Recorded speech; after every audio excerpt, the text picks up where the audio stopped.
plus, l'azalée est réputée pour son abondante floraison de couleurs variées.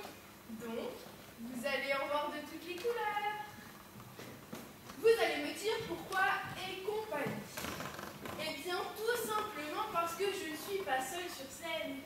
J'ai horreur de la solitude.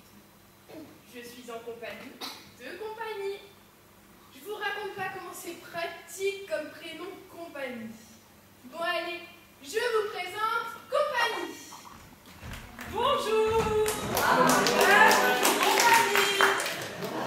Compagnie.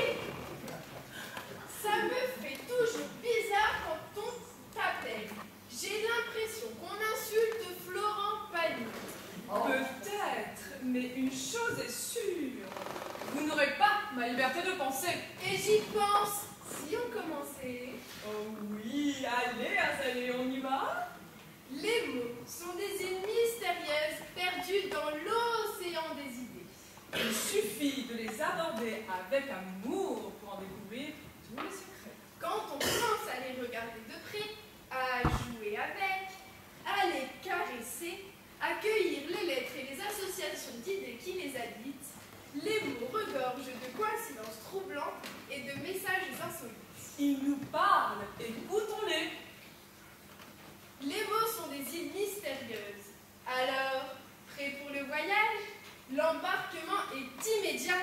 Le plaisir aussi. Et ouvrez bien grand vos écoutilles. Nous vous offrons un voyage immobile. Un voyage de A à Z, avec une escale sur toutes les lettres de l'alphabet. De A à Z, comme azalée. Bon allez, ça va compagnie, je crois qu'ils ont compris le concept. Alors, cap sur le A. A comme ABI. Et ne vous faites pas prier. Le mot ABI, il faudrait l'écrire ABI, en 3 lettres seulement. Comme ça, les lettres qu'on économise, on les donne aux pauvres. Mais attention, il ne faut surtout pas prononcer ABI. Puisque la bille ne fait pas le moine. Ça sous-entendrait qu'il y a des curés défroqués dans les abbayes. Non, les curés vivent dans le presbytère. Certains, à cause de l'âge, sont presbytes. En un seul mot. Oui, ils ont des problèmes, Dieu. C'est gênant pour un curé. Mais c'est moins grave qu'une crise de foi. La presbytie affecte le cristallin de l'œil. Dans cristallin, il y a cri. C'est pour ça que le curé y tient comme à la prunelle de ses yeux. Alors, les curés presbytes portent des verres convexes, ce qui les oblige à faire très attention à ce qu'ils disent derrière leurs lunettes. Les lunettes sont des petites lunes au prix astronomique. Celles des curés permettent de voir les étoiles. Voir au-delà. Le curé a des enfants de cœur. Il les appelle mes anges. C'est pour ça qu'ils chantent en regardant le ciel. Ça égaye la vie du curé. Oui, la vie dans une cure, ce n'est pas une sinécure. Bon, le curé va rarement au ciné. La dernière fois qu'il y est allé, il a vu un ave. Oui, un ave et 3 patères.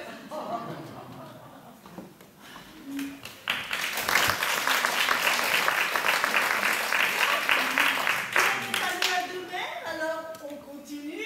Et maintenant, en toute logique, on arrive au B. B comme balcon. Balcon toi-même. Les balcons sont toujours à l'extérieur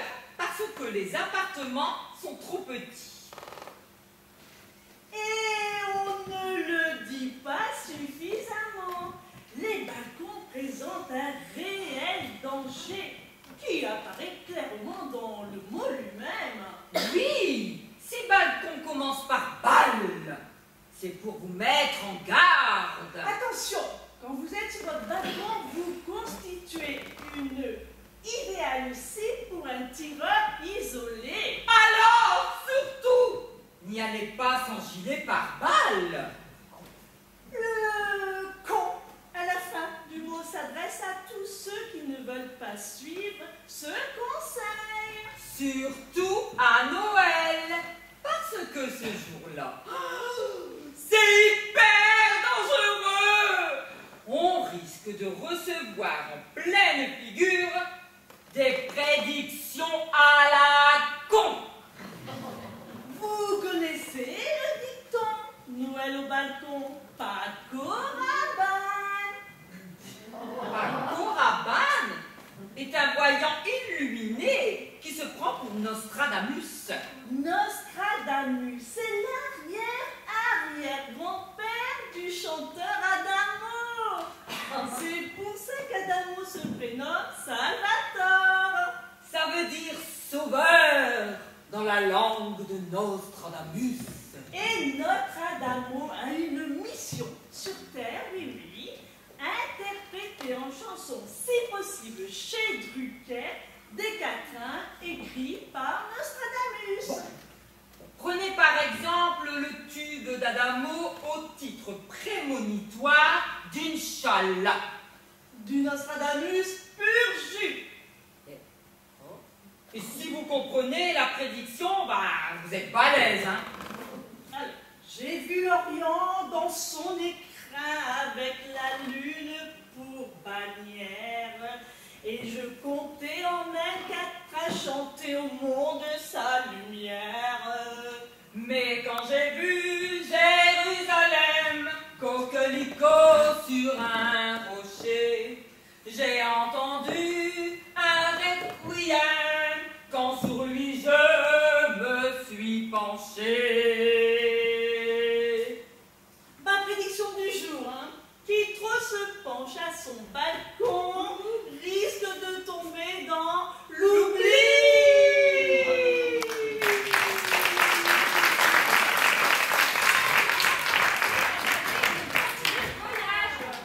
Eh oui, compagnie en bonne compagnie. Maintenant, cap sur le mot canard. J'espère que vous avez pris vos cannes à pêche. Le canard, contrairement à la dinde, croit au Père Noël. D'ailleurs, pour se déguiser, il met une fausse barbe et une hotte. On dit qu'il barbote. Tout le monde se marre. Dans la barbe canard. La femelle du canard s'appelle la canne, parce qu'elle a du mal à marcher. Elle a les pieds plus palmés que la moyenne. Pour la consoler, son mari l'emmène tous les ans à Cannes pour qu'elle assiste à la remise de la palme, tant convoitée. Depuis, elle est moins complexée. Elle s'est même fait des amis cannois. Les cannois sont des croisements réussis entre la canne et l'oie. Le mari de l'oie s'appelle Jarre. C'est une espèce rare qui organise des méga concerts partout dans le monde. Quand on entend des fausses notes, on appelle ça des canards pour vexer les musiciens. Pendant ce temps-là, l'oie se prélasse au bord de sa piscine. L'oie est oisive et a tendance à grossir à force de se gaver de foie gras. Alors elle passe son temps à faire des projets. Quand ils sont adoptés, les projets de loi sont publiés dans un canard appelé Journal officiel. Ça prouve que l'oie est un brin frimeuse. Et ce n'est pas tout. L'oie va souvent au States, comme elle dit, avec ses copines, pour faire une cure de thalasso à Miami. Pour y aller, les oies volent en V. Contrairement à une idée reçue, ce n'est pas pour faire le V de la victoire, mais tout simplement pour montrer la voie. Logique, un B à le voix derrière, ça fait voix. Et en plus, c'est plus sûr, parce que les chasseurs hésitent à canarder un avion furtif. Au retour, l'oie se met au vert. Le canard, lui, c'est à l'orange qu'il est le meilleur. Et si vous trouvez que les oranges sont amères, vous pouvez toujours en adoucir le goût avec du sucre. Du sucre de canne de préférence.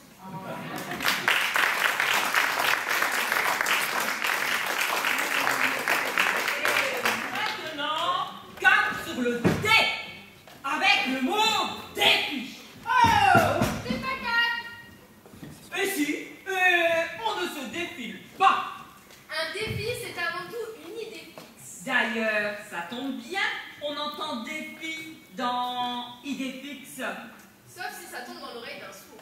On va tomber ou pas, les défis, on se doit de les relever. L'expérience montre que ce n'est pas gagné d'avance. La preuve, défi, c'est le le début de définitif. Le début de la fin, si vous préférez. Parce que celui qui relève un défi peut ne pas se relever. Lancer un défi, c'est comme lancer une pièce en l'air. On joue sa vie à pile ou face. Et des piles, il en faut pour tenir les ponts. Ça aussi, ça tombe bien. Parce qu'à l'origine, les ponts ont été construits pour le saut à l'élastique. Le saut à l'élastique, ça, c'est un vrai défi. On risque de se heurter la face contre la pile du pont. Ouh, et là, ça fait mal. On voit des étoiles. C'est pour ça qu'on remonte très vite en direction du ciel. Avant un saut, on est plus tendu que l'élastique. C'est normal. Le vide, ça fait peur. Même la nature a horreur du vide. Pourtant, c'est elle qui l'a créé. Il faut vraiment être avide de sensations pour sauter dans le vide. Pour les habitués des défis, tout est question de matériel. Il ne doit pas être déficient. C'est vrai pour l'élastique. Le problème, c'est qu'élastique est un mot qui commence mal à cause de hélas. Hélas, c'est ce qu'on dit quand l'élastique n'est pas assez tendu à l'arrivée. On traite alors l'élastique de lâche. C'est normal. Mettez-vous à la place du sauteur. Oh, pour vous sécuriser, on vous met aussi 3 mousquetons. C'est en hommage à Alexandre Dumas. Sur les bateaux, il avait pris l'habitude de grimper en haut du mât, d'où son nom, et se jeter dans le vide sans crier gare. C'est pour cette raison que le saut à l'élastique du haut du pont du Gard a été interdit. Oui, il a été interdit.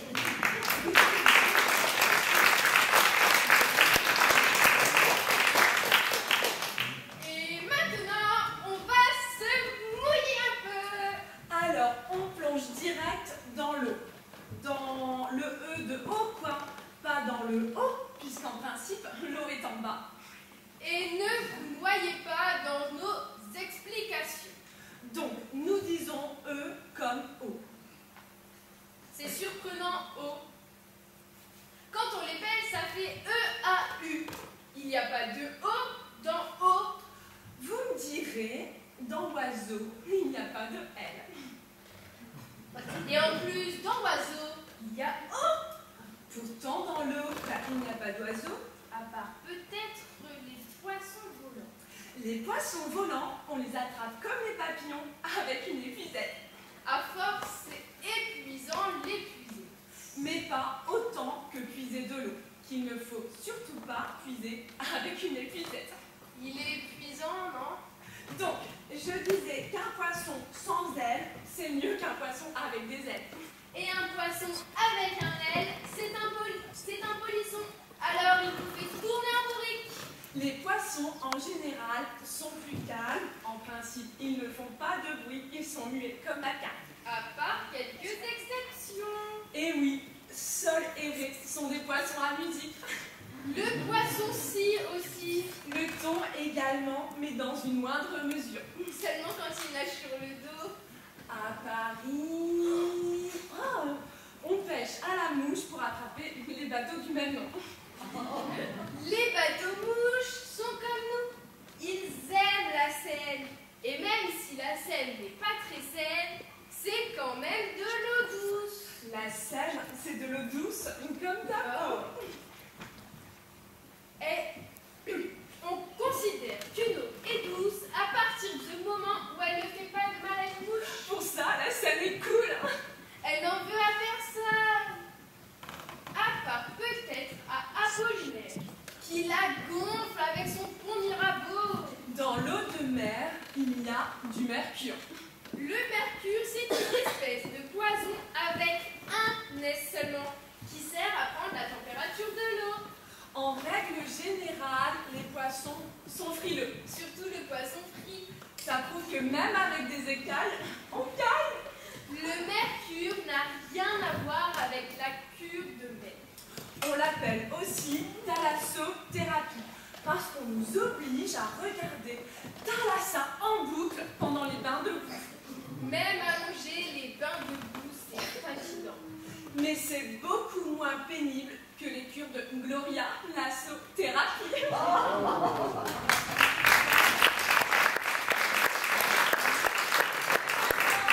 Vous avez de la chance. On va vers une vraie. Oui, cap sur la réunion de famille, bien sûr avec un F. On dit un F ou un F? Comme tu veux, comme on est en bateau, tu peux dire nef, c'est logique. Famille. Je l'adore ce mot. Il est tout mignon. Et en plus, sa construction est intéressante. Dans famille, on entend femme. Ah, contrairement à une idée reçue en pleine figure avec un F, c'est donc la femme qui est chef de famille. Et ça se transmet de mère en fille, puisque dans famille, il y a deux mots qui se mélangent, fille et âme. Ça voudrait dire que c'est la fille qui donne son âme à la famille. Peut-être, après tout. Enfin, il ne faut pas oublier les amis qui font, pour ainsi dire, partie de la famille. C'est pour ça que vous trouvez aussi le mot ami au cœur de vos familles. Les esprits chagrins verront une autre réalité dans le mot famille. C'est le M qui est en plein cœur. C'est normal, la famille c'est avant tout un refuge d'amour. Famille, famille, je vous aime. Et ce M est capital. Si on supprime le M du mot, il reste le mot faille qui rime avec aïe. Alors, aïe, aïe, aïe, ça fait mal. Sans amour, la famille devient source de conflits, de scissions. Dans toutes les familles, il peut y avoir une faille qui sépare des clans. Chaque clan se trouve alors emprisonné dans une cellule familiale. C'est triste. Heureusement, chaque famille a un patriarche. Le plus célèbre des patriarches a été Noé. Pour sauver le monde du déluge, il a inventé un grand bateau. Il l'appelait Arche parce que Arche, c'est un morceau de patriarche. Tout le monde est monté à bord de l'arche de Noé. Les femmes et les enfants d'abord, et toutes les familles d'animaux. C'est en hommage au patriarche Noé qu'on a inventé Noël. Simplement en ajoutant un L à Noé. Vous pouvez bien en prendre un, puisqu'il y en a deux dans nos familles. C'est le propre d'une famille de partager. Depuis, Noël est devenu un symbole. Une fête de famille où tous les clans se réconcilient l'espace du midi. Comme quoi tout est bien qui finit bien dans les histoires de famille. Ouais, dans tes rêves. Et maintenant, sur le point G. Je voulais dire la lettre G. Et G comme gay. Et oui, si t'es gay, ris donc. Ça ne va pas être triste. Gay est un mot qu'il faut épeler pour lever toute ambiguïté. Gay en français s'écrit G-A-I. Et là, première surprise. En principe, quand on est gay, on est joyeux, on rit, parce qu'on a aimé quelque chose. Eh bien là, patatras, quand on est belle, gay, on dit G-A-I. Le gay par nature serait donc quelqu'un qui fait semblant d'aimer, quelqu'un qui cache ses sentiments. Ou qu'il est travesti. Alors, où est la vérité? Et l'expression gay comme un pinceau, faut-il l'interpréter? Ou alors, si j'ose dire, le prendre au mot? Le pinson est-il réellement ce drôle d'oiseau qui chante toujours, quelles que soient les circonstances? Ou bien l'expression gai comme un pinson n'était pas en réalité une déformation de la vraie expression gai comme un pinceau. Comme si le fait d'être gai était en soi une punition. C'est peut-être cette interprétation qui a incité les Anglais à utiliser le mot gay, G-A-Y,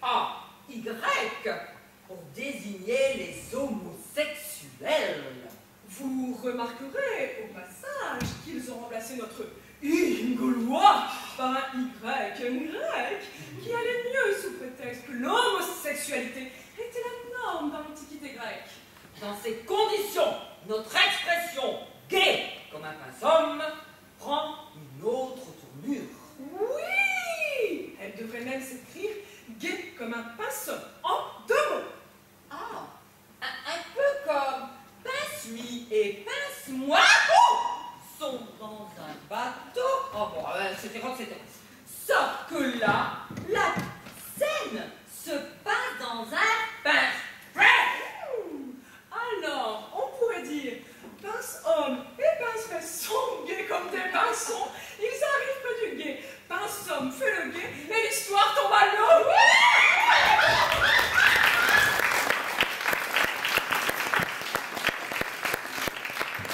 Alors, continuons dans la joie et la bonne humeur. Oui, dans la joie et la négresse, avec le H comme il a. On va se marrer haute. Dans Ida, on entend là. Parce que souvent, quand les gens plaisantent, on ne sait pas si c'est du lard ou du cochon. Alors, on rit. On rit bêtement à cause du cochon. Ce n'est pas évident de faire rire. On dit que c'est l'art le plus difficile. Je connais un comique vraiment doué, Bill Clinton. C'est pour ça que sa femme s'appelle Hillary. Alors, tous les deux, ils s'entendent bien. Elle, c'est l'hilarité, et lui, c'est l'habileté. Qu'est-ce qu'il a pu nous faire rire avec cette histoire? Cela étant, je trouve qu'elle avait l'air triste, sa Monica. Triste à pleurer. Je suis sûre qu'il y en a qui ont versé des larmes. En plus, ça va bien ensemble. L'harmonica. Mais là où ça devient hilarant, c'est quand on lit la définition de l'harmonica dans le dictionnaire. L'harmonica, c'est un petit instrument, désolé Bill, sur lequel on joue en faisant passer devant sa bouche une petite rangée de trous correspondant à des hanches libres. Je précise tout de suite qu'une hanche est une languette, ou si vous préférez, une petite langue qui utilise autant l'action de l'air et qui produit un son. Donc, ça n'a rien à voir avec vos hanches. Oh, vous les femmes, ces chutes de reins, si belles qu'on en oublie celles du Niagara. Un petit bémol quand même, à propos des hanches, ça concerne les femmes de la Havane. Il paraît qu'elles ont les hanches tellement tombantes qu'on a surnommé leur île Cuba. Alors, elles n'arrivent pas à se marier à cause de ça. Oh. Les plus riches d'entre elles peuvent, à la rigueur, avoir un con cubain. En un seul mot. Mais c'est extrêmement rare. Toutes les autres sont obligées de travailler pour espérer devenir riches. Alors, comme elles sont habiles, elles ont des cigares pour Clinton. Pendant que les hommes jouent de l'harmonica. Souvenir de Cuba.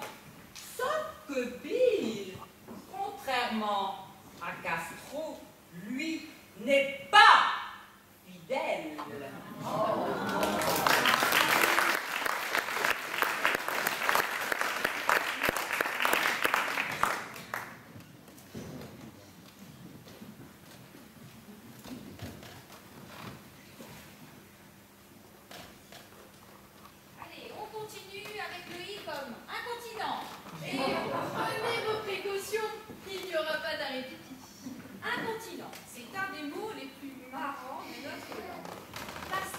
illogique. Jugez vous-même. Incontinent se dit de quelqu'un qui fait pipi dans sa culotte. Étymologiquement, quelqu'un qui ne peut pas contenir le contenu de sa vessie et donc qui a tendance à le déverser partout. Dans le lit de préférence, c'est la grande marée. Donc, pour cette raison, on ne devrait pas dire un continent, mais un océan. Faut dire aussi, le mot incontinent n'est pas très sympa. Il commence comme une insulte. Après tout, il n'y est pour rien l'incontinent. Non, franchement, moi je saurais d'avis de remplacer un continent par un océan. Regardez le mot océan. Il résume à lui tout seul la situation du pipi partout. D'abord, la première syllabe, eau. Là, pas de goût. On ressent déjà l'humidité. Et ensuite, la fin du mot océan, synonyme de fesses. Donc là, effectivement, rien qu'avec le mot océan, on imagine tout de suite les petites fesses humides du papy. Vous me direz, qu'est-ce qu'on peut faire contre l'incontinence? À vrai dire, c'est pas grand-chose. En général, on met une alaise pour limiter les dégâts. C'est sûrement une erreur, à cause du mot lui-même. Quelqu'un qui est à l'aise va avoir tendance à se laisser aller, à ne plus rien contrôler, ni ses fautes de parole, ni ses actes. Et on dit de ce genre d'individu trop à l'aise, il ne se sent plus pisser. Vous voyez le malaise? En plus, le mot à l'aise, si on réfléchit bien, c'est une falaise avec un petit point moins. Vous voyez, un peu comme être tard. C'est la mer qui attaque la falaise. Et ça pose bien le problème. Un océan contre un continent. Marée océanique ou blocus continental. Que le meilleur gagne. Après tout, c'est la nature.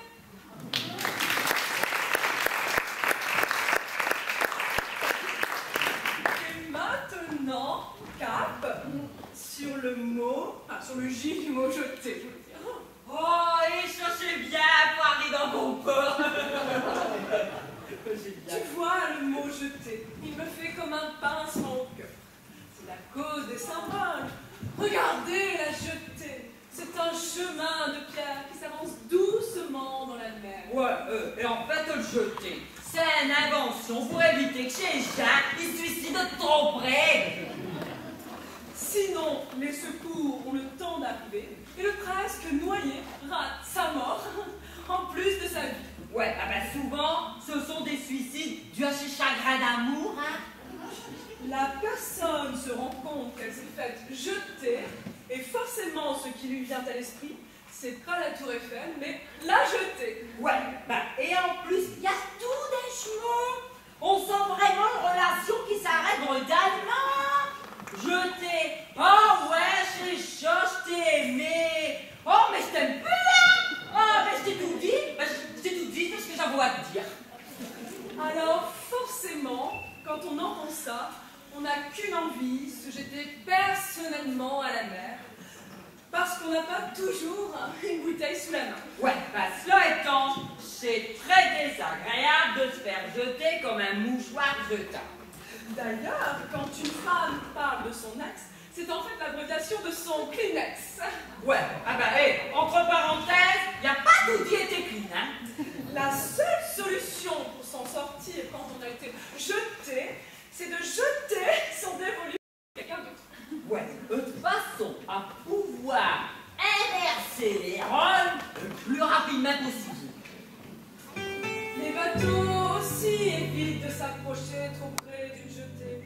Ça leur donne le cafard de passer à côté d'un endroit où des femmes et des hommes sont venus noyer leur peine. Ouais, pour ces bateaux, surtout ces gros, qui sont les plus sensibles, c'est parce qu'ils veulent pas rentrer tout seuls au port. Alors ils font appel à un remorqueur. Parce que c'est un mot qui trouve bio, hein, comme l'amour. Oui, dans remorqueur, ils entendent remorqueur. Et ça leur rappelle tout bien une vieille histoire d'amour.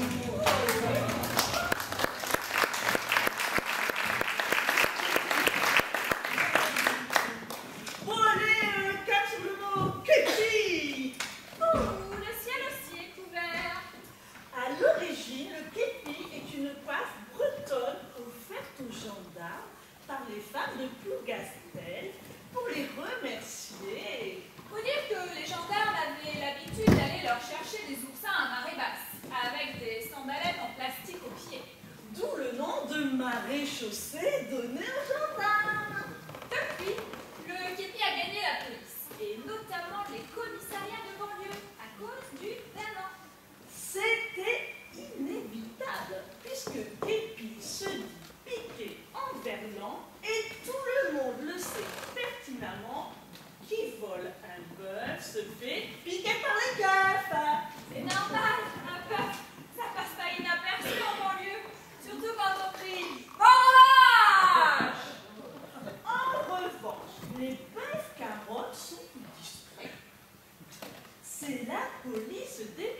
y avait poli. Vous connaissez la suite. Trop poli pour être honnête. Alors, forcément, certains keufs carottes, mais dans l'ensemble, ils sont toujours polis. Par exemple, ils ne tutoient jamais un immigré, sauf quand ils sont énervés. Qui est rare. Énorme ça. Alors là, ils peuvent même devenir brutaux. C'est ce qui est arrivé à Mouloud. Un policier lui serrait le bras tellement fort que son collègue s'est fendu d'un « Et vas-y Mouloud !» Alors Mouloud l'a pris à témoin en lui disant « Hé, t'as vu commissaire ?» Comme cette anecdote a beaucoup fait rire le ministre de l'Intérieur de l'époque, ce policier a été effectivement promu commissaire. Depuis, ce commissaire devenu divisionnaire, oui, parce que son rôle consiste à diviser les familles, a une tendresse particulière pour les immigrés clandestins. Il leur dit par exemple que dans clandestin, il y a d'abord le mot clan et que ça devrait les inciter à rejoindre le leur au plus vite quelque part en Afrique. Il leur dit aussi que clandestin finit par destin, et que ça prouve bien que le leur de destin est là-bas, tout ailleurs, avec le reste du clan. Et comme il est poli, il leur souhaite bon voyage.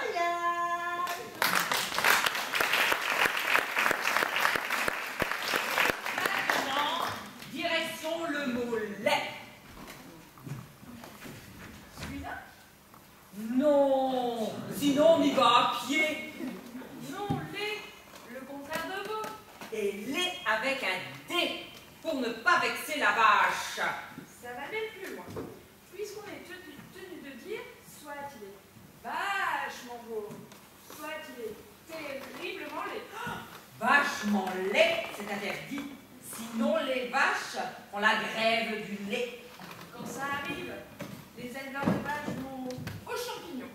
Pour ne vexer personne, ils ramassent des beaux laits. Ça, au moins, c'est un champignon consensuel. Le beau lait, c'est l'union du beau et du lait. Le mariage du bien et du mal aussi. Oui, parce qu'en plus, il y a des beaux laits comestibles et des beaux laits vénéneux. Le beau lait de Satan, forcément, est mortel. En revanche, le beau lait d'honnête voilé, c'est son nom, par définition, plus près de Dieu. Oh, il est divin! Pour son accompagnement, le beau lait est également très conciliant. Certaines personnes vous diront que l'idéal, c'est bien entendu une bolée de cidre. D'autres préféreront un vin, puisque l'autre nom du beau lait, c'est le cep, qui renvoie inéluctablement au pied de vigne. Ça prouve que tous les goûts sont dans la nature. Salvador Dali l'avait compris. Il définissait le génie comme l'art de transformer le lait en beau. Et ce qui est génial, c'est qu'il l'a prouvé. Avec son œuvre, bien sûr. Avec son physique aussi, nous dirons quelques méchantes langues. Mais surtout avec son nom, puisque Dali n'est autre que l'anagramme de lait. Vous voyez, lait, c'est moche. Oh, un petit coup de pinceau magique de Dali, Et là, tout devient beau, mais beau.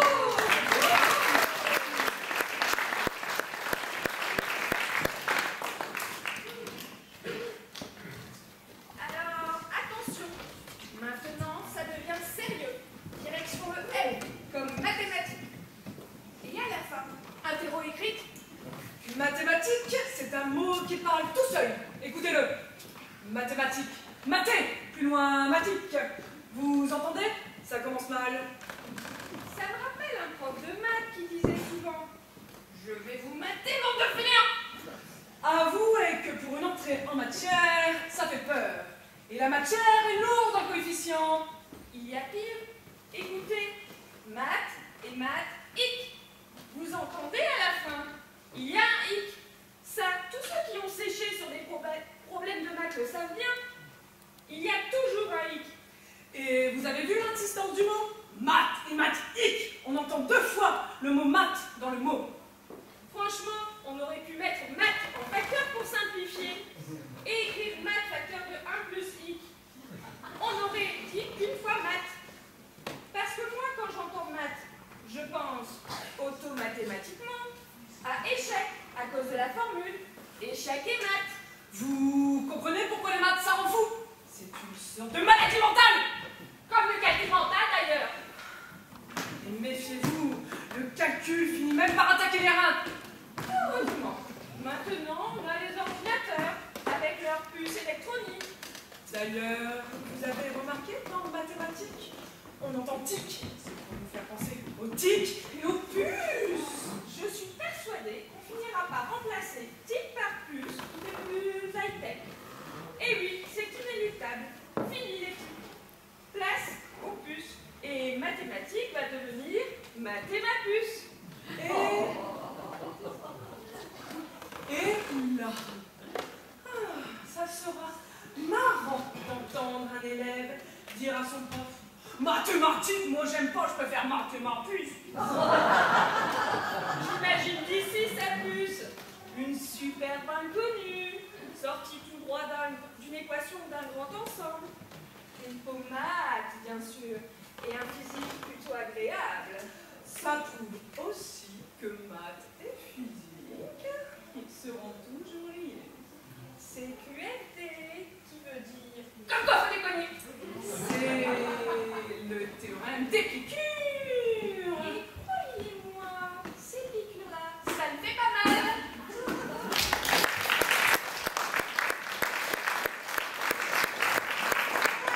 Changement de décor, direction le N comme neige. et attention à la tempête! À l'origine, la neige se trouvait dans des petits bouts de souvenirs. Il suffisait de les retourner pour voir tomber la neige. Aujourd'hui, c'est plus pratique. La neige tombe directement du ciel dans des flacons. Des gros flacons. Ensuite, il suffit de les mettre dans un bac à glace pour conserver la neige. C'est la même chose avec le sable. On le conserve soit dans un bac à sable, soit dans un sablier. L'intérêt du sablier, c'est pour faire cuire les œufs. Avec des œufs, on peut faire des œufs à la neige et regarder la télé. Parce que la neige tombe dans la télé, la nuit, après les émissions. C'est la moindre des choses, puisque c'est la télé qui l'a rendu célèbre.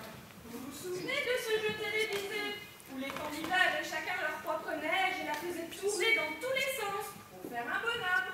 Ça s'appelait Tourner la neige. Pour motiver les candidats, il y avait une carotte forcément. Le gagnant gagnait la carotte et avait le droit de la mettre où il voulait. Non, pas n'importe où! Uniquement à la place du nez du bonhomme. À cause de la carotte et aussi de la neige, hein, il y a eu quelques dérapages. L'audience aussi a fondu et ils ont arrêté l'émission. C'est dommage parce que ça permettait à des jeunes pas très dégourdis de se rencontrer. C'était une émission mythique à l'époque où le site n'existait pas.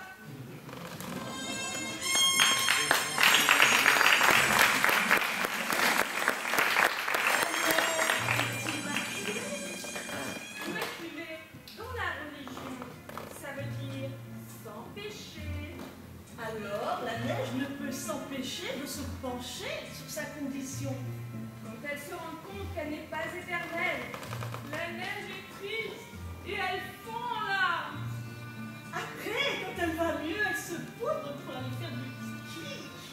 Et vous savez, si on met le feu aux poudres, on ne risque rien, car les pompiers ont inventé la neige carbonique.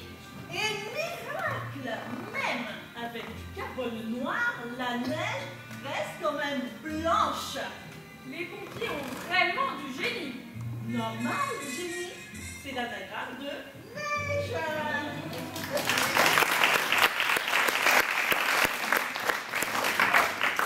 Et maintenant, on va où? Alors, on va où? Hein? Attends, j'arrive. Eh bien, on va vers on, avec un O. Oh, j'espère qu'on va trouver. On, par définition, n'a pas de nom. Alors, ce sont deux lettres anonymes qui se sont rencontrées un jour dans une boîte. Ah, plus précisément, dans une boîte aux lettres. Et depuis, elles ne sont plus quittées. À cause de cette origine douteuse, on dit que on est indéfini. Mais c'est un non-dit. Non, pas un non-dit, puisqu'on le dit. Le non-dit est encore plus sournois, puisque là, on peut tout imaginer. Et ça fait mal. Un non-dit est une rumeur. On ne sait pas d'où elle vient. Par contre, on sait où elle va. Elle court les rues. Normal, dans rumeur, il y a rue. Il y a meurtre aussi. Quand je vous disais que ça fait mal. La rumeur peut tuer n'importe qui. Même l'homme de la rue meurt. S'il est victime d'une rumeur mortelle. L'homme de la rue? Alors, il faut prévenir Jean-Luc. Ouais, ça se discute. La rumeur, elle se propage comme une traînée de poudre de bouche à oreille. Une traînée, c'est aussi une fille de mauvaise vie qui se promène aussi dans la rue. Mais qui bouge ses oreilles pour ne pas entendre ce qu'on raconte sur elle. Oui, ce con, parce que ce on, c'est vraiment un con. Et qui plus est, un con qui parle au conditionnel. Alors, surtout, ne vous fiez pas à l'orthographe. On ne peut pas considérer que on est un con sensé. La seule chose qu'il est censé faire, c'est propager une rumeur. Tu sais, elle était là.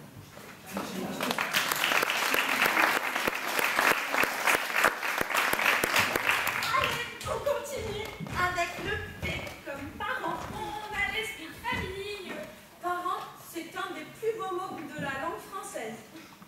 Quand ils sont partis, nos parents, ils nous manquent terriblement. Même si on ne les voyait qu'une fois par an. C'est normal, prenez le mot parent et inversez juste les syllabes.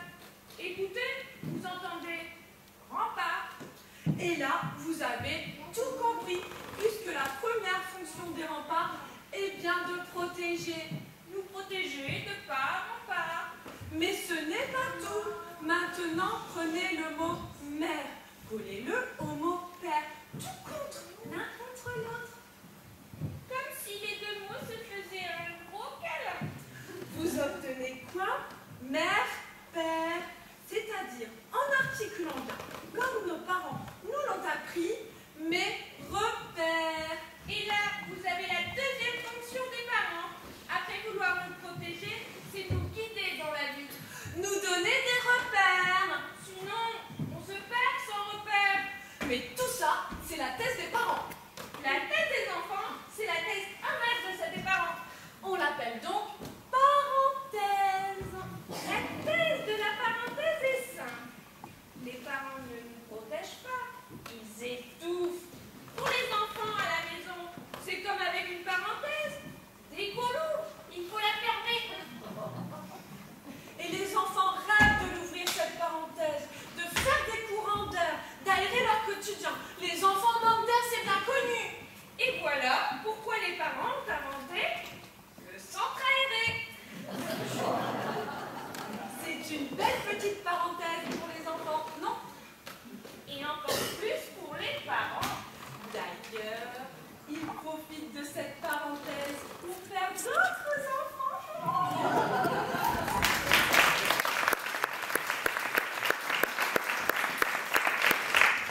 Bon allez, soyons maintenant un peu de cul. Avec le mot quai, c'est signe de moment, jusqu'au port. Quai, c'est un mot qui sent bon la mer et les bateaux. Quand les bateaux sont à quai, tout est ok. On dit qu'ils sont amarrés. Ils sont attachés à ce qu'on appelle le bit d'amarrage. Ce sont les hommes qui ont inventé ce mot. Pour se venger, les femmes prétendent que les hommes, c'est comme les amarres. Quand on en a marre, on les largue. Souvent, les marins mènent leurs femmes au bateau. Regardez Christophe Colomb, il a dit à sa femme qu'il allait chez l'épicier en Inde. Par hasard, il s'est retrouvé dans les Caraïbes. C'est vrai, il y a pire comme destination. Les marins mentent quand la mer monte et mentent quand elle descend. Quand ils font escale quelque part, les marins jettent l'ancre. C'est pour ça qu'ils ne peuvent plus écrire à leurs femmes. Alors la nuit, le marin s'ennuie. Pour tromper l'ennui, et sa femme restée à quai, le marin a un secret. Il a une femme dans chaque port. C'est pour ça qu'il dit à sa femme qu'il s'en va à la pêche à la morue. Le mot pêche est bizarre, car les ports sont des abricotiers. Une escale dans un port, c'est donc vite devenu pour le marin le temps du sexe. Pour le mesurer, le temps, pas le sexe. Le marin a un appareil, le sextant.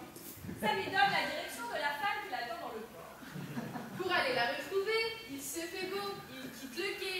Il est coquet, le chef de gare. Et la femme du marin est cocu comme le chef de gare. C'est bizarre cette coïncidence, car dans les quais, il y a aussi des gares. Et même des porcs qui s'empiffrent de morue au buffet de la gare. Il y a même une salle des pas perdus. Mais pas pour tout le monde. Oui, c'est là qu'elle va, la femme du chef de gare, et elle a le pied malin.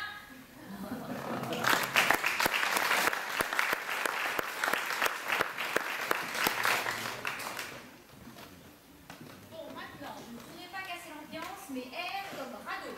Alors, bonne chance à tous. Un radeau se définit comme une embarcation de fortune, souvent en bois, utilisée après un naufrage. Là, on met le doigt sur l'ironie du sort. D'abord, le mot fortune pour des gens qui ont tout perdu. Ça fait drôle. Oui, bien sûr, c'est fortune au sens de chance. Et c'est vrai, il faut en avoir dans cette situation. D'ailleurs, c'est pour ça que le radeau est souvent en bois, parce que toucher du bois, ça porte chance. Le plus célèbre des radeaux est celui de la Méduse, peint par Géricault. Méduse, c'était le nom d'un bateau qui a fait naufrage. Dans la mythologie grecque, Méduse était une créature qui avait le don de changer en pierre tout mortel qui osait la regarder. De là vient l'expression être médusé, synonyme d'être pétrifié, c'est-à-dire être changé en pierre. On dit aussi tétanisé, comme si on avait le tétanos, cette maladie qui rigidifie les muscles.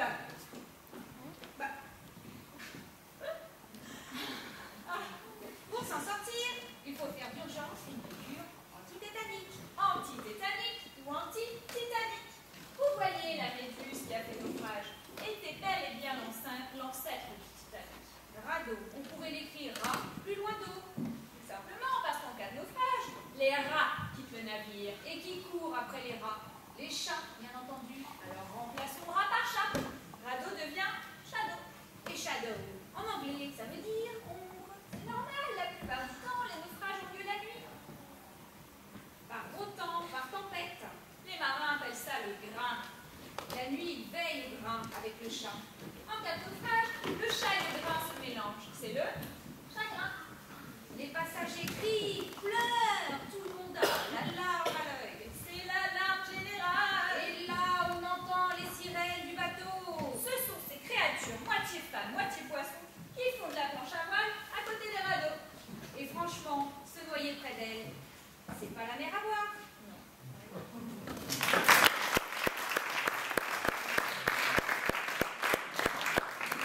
Allez, en avant la musique et cap sur le S. S comme show business.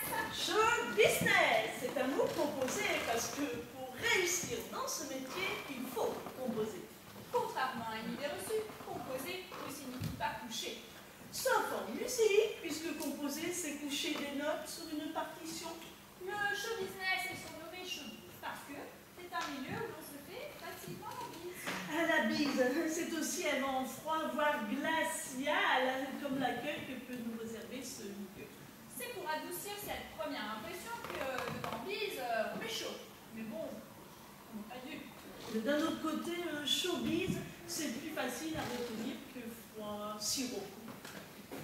Les vedettes du showbiz ont un agent. Alors, comme son nom l'indique, un agent, c'est quelqu'un qui se fait de l'argent sans en avoir l'air. On dit aussi un impresario. Ah, à cause de ce nom, les impresarios ont la tête en panne dessus. C'est pour ça qu'ils se font plein de blé et qu'ils se sucrent. Alors, ils peuvent se payer des vacances au Brésil.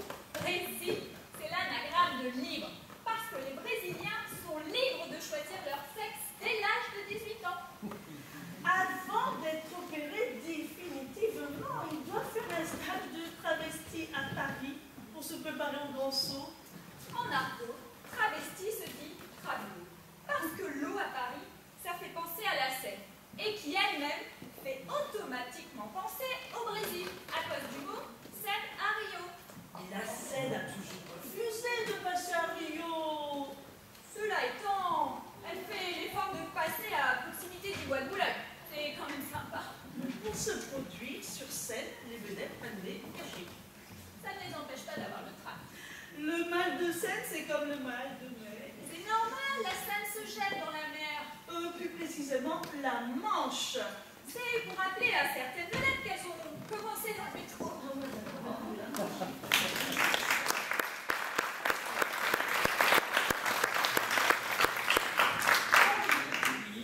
Cap sur le mot tabac. J'espère qu'on passera à travers. Tabac, c'est un mot qui donne envie d'arrêter de fumer. Vous attendez tabac. Tabac. Un petit tas de terre, tout en bas, avec une croix dessus et une inscription fumeuse. On appelle ça un épitaphe. Une tape en argot, c'est une bouffée de cigarette. Il doit y avoir un rapport. C'est comme l'expression passer à tabac, qui signifie ruer de coups. C'est bizarre qu'on l'emploie plutôt dans les commissariats de police. Sûrement, parce qu'avec la lettre de police, on peut écrire clope. À partir de 6 clopes, on a même l'impression d'avoir perdu un œil dans la bagarre. D'être églobé. De toute manière, tout le monde le sait, le tabac tue. La preuve, les cigarettes sont vendues en cartouches. Un coup de tabac, c'est aussi une tempête pour les marins. Mais les marins ne fument pas de cigarettes. Ils préfèrent la pipe à cause de l'écume. Ça leur rappelle la mer. Fumer, c'est l'anagramme de fémur. Oh, le fémur, c'est un os magnifique qu'on distingue nettement sur les squelettes. Est-ce pour voir leur fémur avant les autres que les fumeurs se dépêchent de mourir? Non, puisque la plupart du temps, les fumeurs se font incinérer. Ils demandent même à ce que leurs cendres soient disposées religieusement dans leur cendrier préféré. Vous comprenez pourquoi de leur vivant les fumeurs ont du mal à vider les cendriers. Ils ont peut-être un membre de leur famille dedans. Feu, leur père par exemple.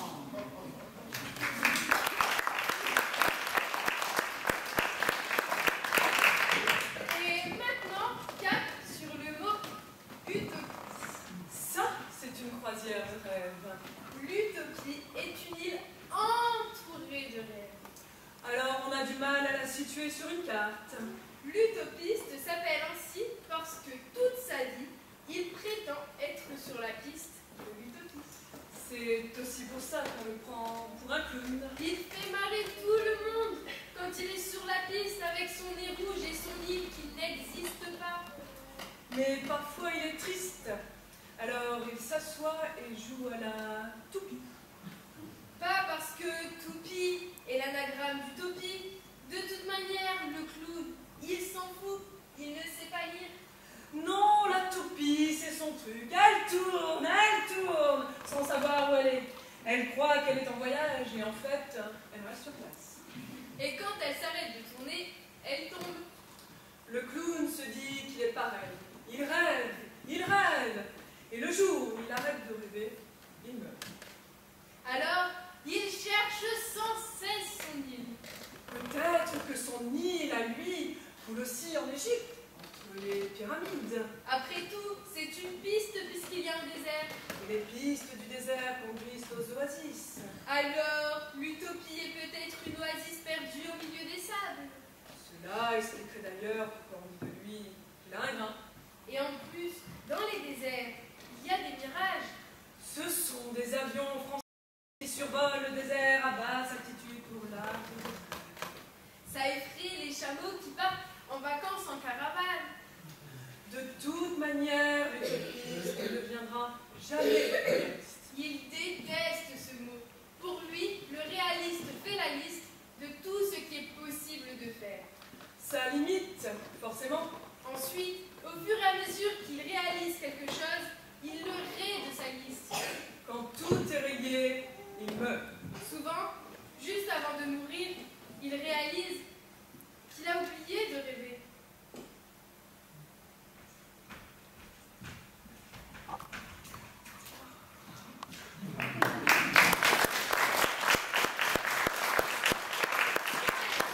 La croisière continue, mais pas en bateau, en voiture. Alors, attachez vos ceintures. La voiture est un drapeau monté sur 4 roues. C'est pour ça qu'on l'appelle aussi auto, C'est un des plus hauts taux d'imposition. notamment pour l'essence. Plus de 90% du prix payé par l'automobiliste est pompé par l'État. Et c'est vrai, on ne s'en aperçoit pas. L'essence est par nature un impôt raffiné. Tellement raffiné qu'on parle aussi de plaisir d'essence. L'ancêtre de l'essence date du Moyen-Âge, à l'époque où les voitures étaient à bras. Il s'appelait le sens. Il était dû au seigneur par les roturiers. Pour lever plus facilement cet impôt, les seigneurs envoyaient des troubadours en tournée. Ils allaient de village en village pour animer en direct une émission intitulée « Les roturiers sont sympas ». De nos jours, le sens est interdit. Si on le prend quand même, on doit payer une amende. L'amande est un fruit dur à avaler. Pour avaler des kilomètres, justement, rien ne vaut l'autoroute. Sur les autoroutes, il y a des péages. C'est pour nous apprendre à jeter l'argent par les fenêtres. Il y a aussi des aires de repos. Le mot désert est mensonger, parce que c'est souvent noir de monde. Faut pas espérer se reposer. On peut juste prendre un pot. En 2 mots. Pas d'alcool, c'est déconseillé en voiture. D'ailleurs, la vitesse devrait être limitée à 120 sur autoroute. Comme ça, on pourrait en même temps faire une campagne contre la vitesse et contre l'alcool. Il suffirait de dire l'autoroute, c'est 120 pour dissuader les conducteurs d'en boire. Mais là, c'est pas gagné. On se heurte à des lobbies. C'est vrai que la vigne, c'est sacré en France. Ça rapporte pas mal en taxes. Et la vigne avait même fait des petits. Souvenez-vous, la vignette. Ah, la voiture, c'est une mine d'or pour l'État. C'est facile. Et ça lui rapporte gros. On comprend mieux pourquoi on l'appelle aussi l'auto.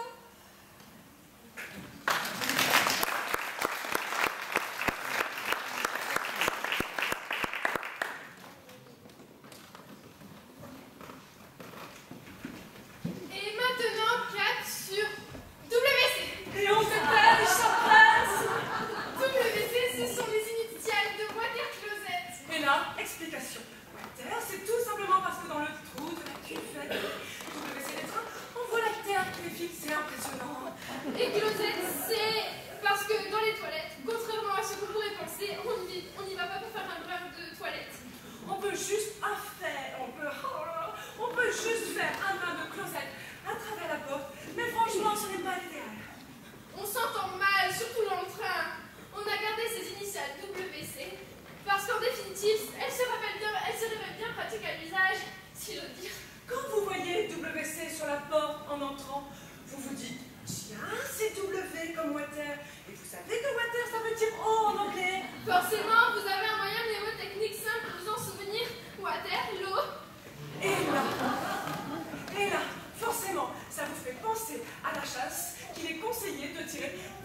à vos usages. Mais vous allez plus loin. Waterloo, morne pleine. Morne signifie triste et abattu. Et là, ça fait tilt. Vous vous intéressez à l'abattant du WC, vous vérifiez que l'abattant n'est pas abattu. Et ce, d'autant que pleine de morne pleine vous renvoie à la cuvette qui, la définition, est une plaine. Comme à Waterloo. Alors là, vous faites un petit contrôle d'hygiène de l'ensemble cuvette abattant en demandant au WC de vous présenter ses papiers. Intéressons-nous maintenant au C de WC. C'est l'abréviation de C'est occupé. Phrase qu'on prononce dans le temps quand les portes ferment mal. Et le mot occupé, franchement à sa place, la première syllabe O, c'est pour faire penser à tirer la chaise. Par délicatesse, je passerai sur les deux autres syllabes qui parlent d'elles-mêmes. Alors, j'attire simplement votre attention sur le double C de occupé comme le W. Il est là pour qu'on pense à fermer le verrou à double tour.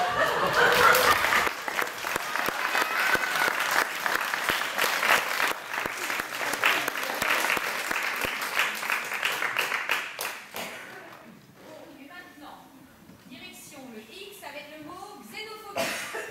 Super, on va à l'étranger. Ah, le mot xénophobie. Pas facile à prononcer ni à supporter. Alors, il faut être extrêmement vigilant. La preuve. Écoutez pour voir. Xénophobie. Xénophobie. Le premier mot qu'on entend quand on prononce xénophobie, c'est le mot haine. Au moins, les choses sont claires dans mon Mais au fait, haine de qui? De quoi?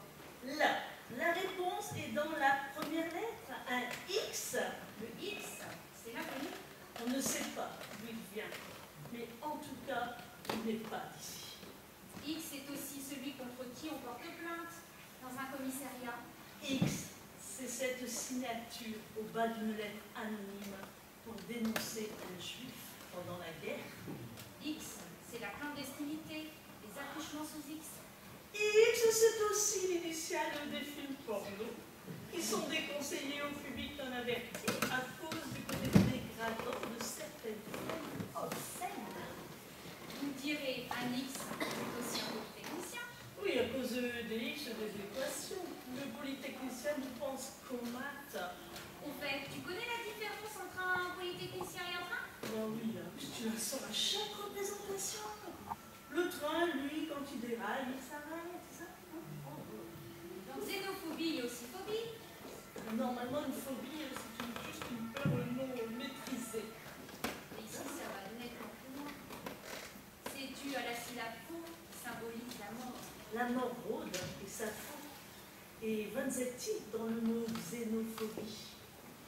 C'est pour ça que les xénophobes passent leur temps à entretenir cette haine à mort des étrangers. Ils se réunissent pour des meetings où les merguez sont interdites, vomissent des livres, révisent l'histoire. En fait, pour ces gens-là, la xénophobie est interdite. Je ne sais pas. Ils pourraient s'occuper autrement. Jardiner? Non, pas jardiner. Ils sont contre à cause de la terre arable. Ils n'ont pas de hobby. En plus, ils militent pour qu'on renvoie chez lui le Y de hobby et qu'on mette bien un I de chez nous à la place. Parce que le Y a une gueule de métèque. Juif errant de pâtre grec et mes cheveux aux 4 vents.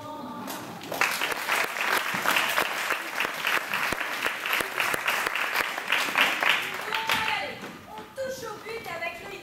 Et le mot yen. Alors, direction l'Empire du Soleil Levant. Le vent dans le dos. Le yen est la devise du Japon. C'est une monnaie positive, car elle est composée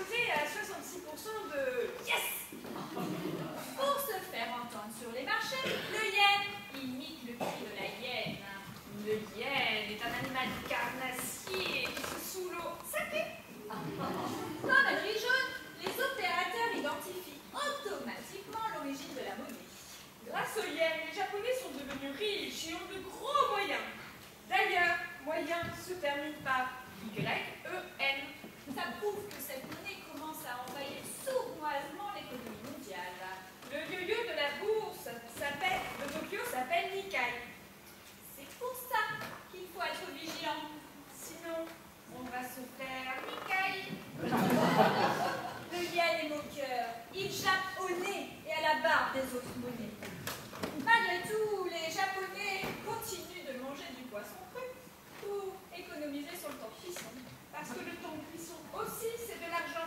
Pourtant, les Japonais n'ont pas un souci d'argent. Et ce sont de grands enfants qui jouent aux nounous avec les sumidori. Les Sumidori, comme leur nom l'indique, sont des lutteurs obèses qui se déplacent à moto et se nourrissent de riz. C'est pour ça que les motos japonaises sont réputées dans le monde entier, pour leur solidité, et qu'on croit que le riz, ça fait grossir.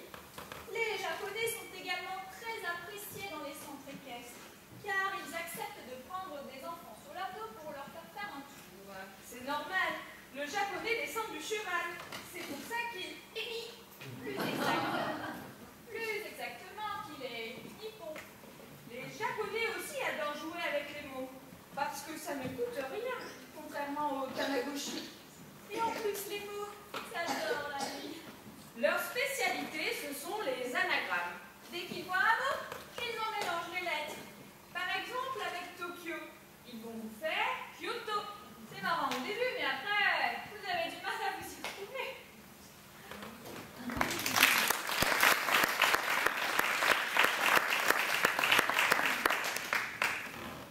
Et oui, le voyage touche à sa fin avec le Z de Zitoum. Comment? Vous ne connaissez pas le mot Zitoum? Ce qui est bien avec Zitoum, c'est qu'on est tout au bout du dictionnaire. ZYTHUM, c'est le dernier mot du dictionnaire. On ne peut pas faire mieux. Contrairement à ce que vous imaginez, le Zitoum n'est pas du bitume pour le zigzag. Parce que Zitoum, en fait, se prononce Zitom pour rimer avec homme. C'est normal, le Zitoum, c'est la bière que buvaient les Égyptiens. Et la bière est une boisson virile. Normal, la bière, c'est une femme qui prend des balles de mousse et se teint tantôt en blonde, tantôt en brune et parfois en rousse. Pour se faire bien blonde, elle prend du shampoing au houblon. Pour être brune, du shampoing aux embruns. Parce que le vaut bien. Dans la bière, il y a aussi du malt. Le malt pousse peut-être sur l'île de Malte.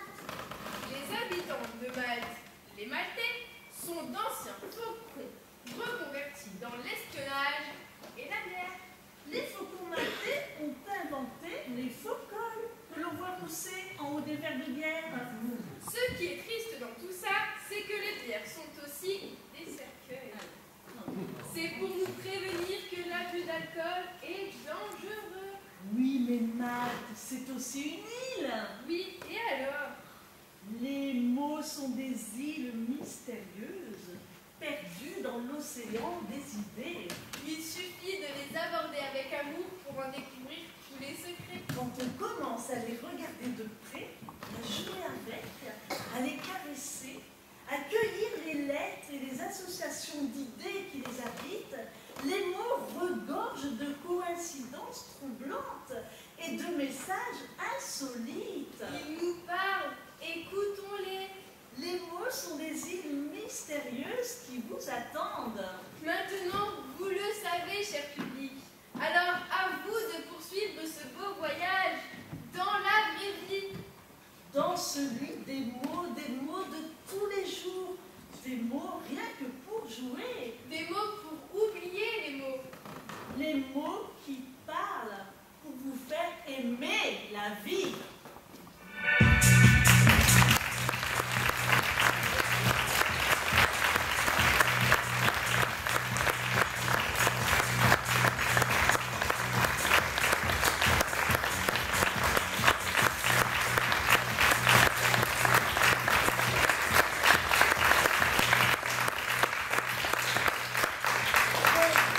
Allez, on continue. Et là, en hommage à la Terre. Pour lutter contre le réchauffement climatique et ses conséquences inéluctables. Alors cap sur B comme banquise. Pendant qu'elle existe encore. Banquise, c'est un mot qui fait froid dans le dos. À l'origine, la banquise, c'est une banque où tous les avoirs sont gelés. Aujourd'hui, la banquise est habitée par les Esquimaux. Les Esquimaux ont des mots exquis. Par exemple, leur maison s'appelle Igloo. C'est parti d'une réflexion de l'un d'eux.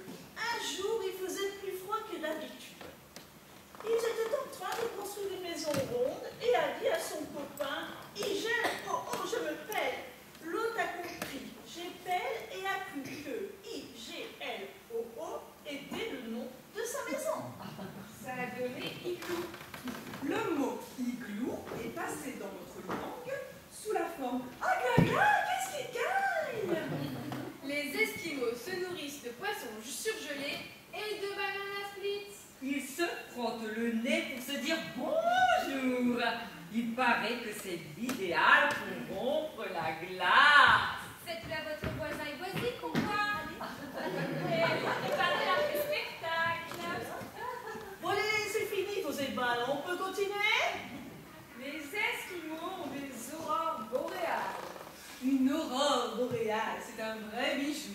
De toute manière, ça s'entend dans les mots. Dans aurore, il y a 2 fois or, plus une fois dans boréal. Ça vaut son pesant d'or. La nuit polaire aussi est pesante. 6 mois, vous imaginez? C'est le maximum supportable. Avec ou sans portable. Une nuit d'un an. On l'appellerait ennui. Pour passer la nuit, les Esquimaux regardent les étoiles. Ils sont fiers. Tu parles, il y a de quoi? Ils ont l'étoile polaire au-dessus de leur tête. La grande ours, par contre, n'est pas un ours polaire. Les ours polaires sont blancs et se promènent sur la banquise avec un manteau de fourrure. Et rien dessous. C'est pour ça qu'ils sont chassés par les hommes. C'est pareil pour les phoques. Ils ne sont pas désirables. D'ailleurs, sur la banquise, l'expression à la mode, c'est « pas désirable comme un phoque ». À cause de ça, les Esquimaux sont très critiqués. Pour se venger, ils découpent des morceaux de banquise et ils les envoient par la mer. Ça fait couler les bateaux. Et beaucoup d'encre. Les Américains, toujours à l'affût, en font de grands films à grand spectacle, des films titanesques. Et à l'entracte, les spectateurs qui ne sont pas rancuniers. Sur des Esquimaux.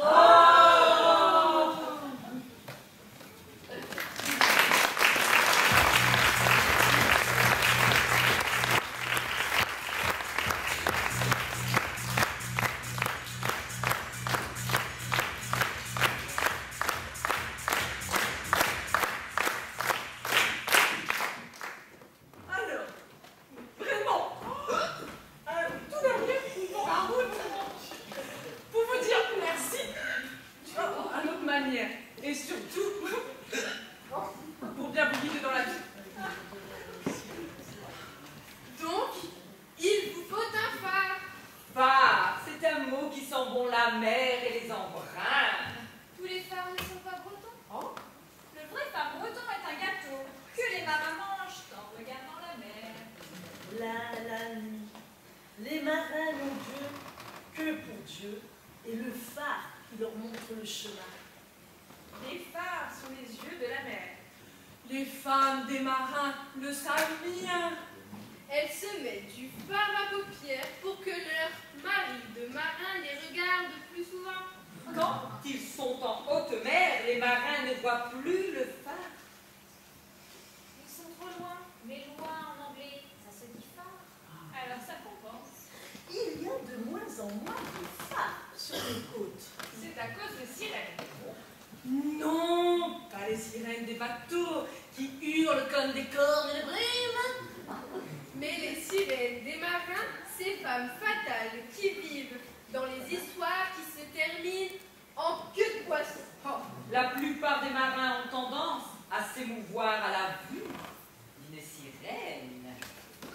Ils rougissent. C'est normal. Vous verriez les canons.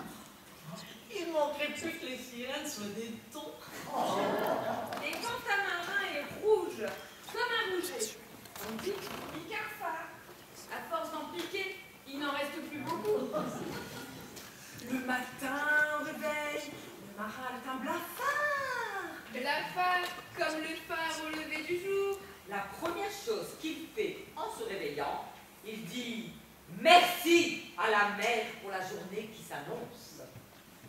Parce qu'un marin sait que c'est grâce à la mer qu'il va gagner sa vie.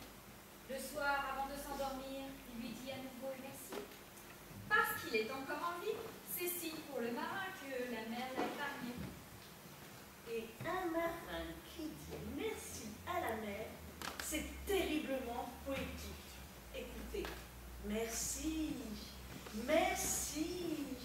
En disant merci, le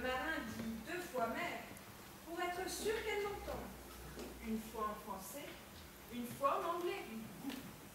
Merci, merci, Merci. merci.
Par Monsieur Marc Planche.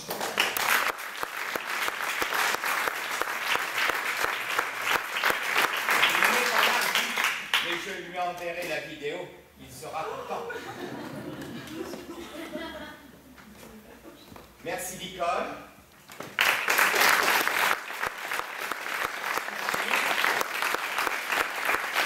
Merci Valérie. Merci Sophie. Merci Marie. Merci Patricia. Merci Cécile.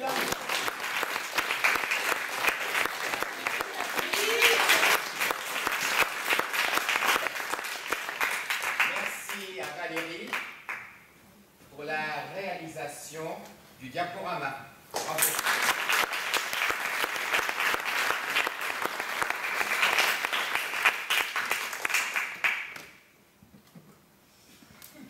Cela fait 20 ans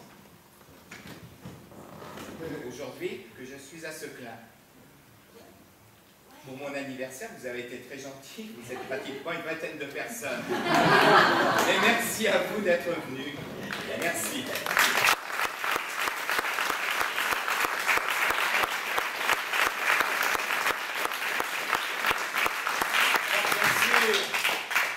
Un spectacle, je le dis à chaque fois, il faut de la lumière, donc merci à François.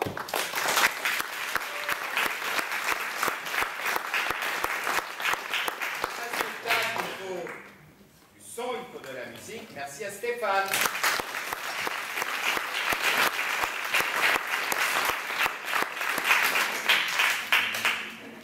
Et continuons à respecter toutes les différences. Voilà.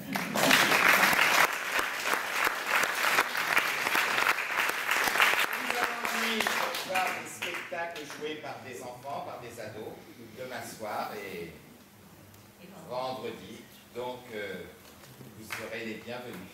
Je ne vais pas parler plus longtemps. Je voudrais vous souhaiter un bon retour, peut-être bon appétit, parce que alors qu'il est peut-être pas soupé. Et puis, à très bientôt. Merci.